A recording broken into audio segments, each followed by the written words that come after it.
আসসালামু আলাইকুম সবাইকে। এটা কি শাক সবাই বলেন তো, কে কে বলতে পারবেন? এই শাকটা আমার অনেক পছন্দ, বাজার থেকে কিনে আনছি। এটা আমি ভাজি করবো আজকে, এটা দিয়ে খাওয়া দাওয়া করবো, শুধু শাক ভাজে। বিসমিল্লাহির রহমানির রহিম। পেঁয়াজগুলো দিয়ে দিয়েছি, রসুন দিয়ে একটু একটু বেশি দিলাম, একটু ভেজে নেব। একটু দিয়ে দেবো আদা কুচি আর একটু কাঁচামরিচ। আদাটা দিলে ফ্লেভারটা সুন্দর আসে।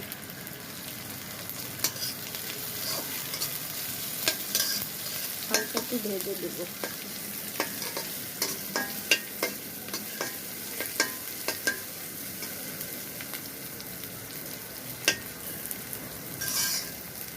শুকনো মরিচ দিলে ভালো হয়, ঘ্যার আসে, কিন্তু শুকনো মরিচটা আমি দিব না এখন। এই জন্য কাঁচা মরিচটা একটু বেশি দিলাম।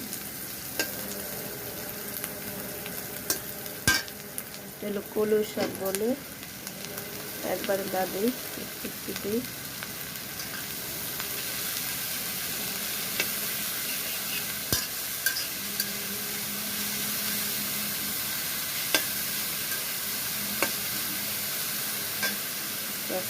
এখন দেখছি ভেজে বাকিটা দিয়ে দিলাম। এখন দিয়ে দিই হলো লবণ, নুন, যার অনেক গুণ, এই গুণ ছাড়া দুনিয়াতে চলে না, সব স্বাদের দিশা। এখন শুধু ইচ্ছে মতন চুলা আঁচটা বাড়িয়ে সুন্দর নাড়াচাড়া করতে হবে, যেন পানিটা শুকায় যায়, না হলে কিন্তু ভালো লাগবে না। তো আমি পানিটা শুকাই নিচ্ছি। ব্যাস, শুকাই নিলাম, সুন্দর মতো শুকাই নিচ্ছি।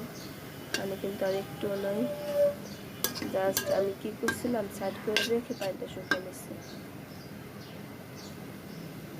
আমার কলই শাক ভাজি হয়ে গেছে। এমনি না, অনেক মজা এই শাকটা খেতে, আমার কাছে খুবই ভালো লাগে। এটা শুধু শীতের সিজনে পাওয়া যায়, গরমে কিন্তু এই শাকটা পাওয়া যায় না। যাদের এখন খাননি খাবে, ভালো লাগবে।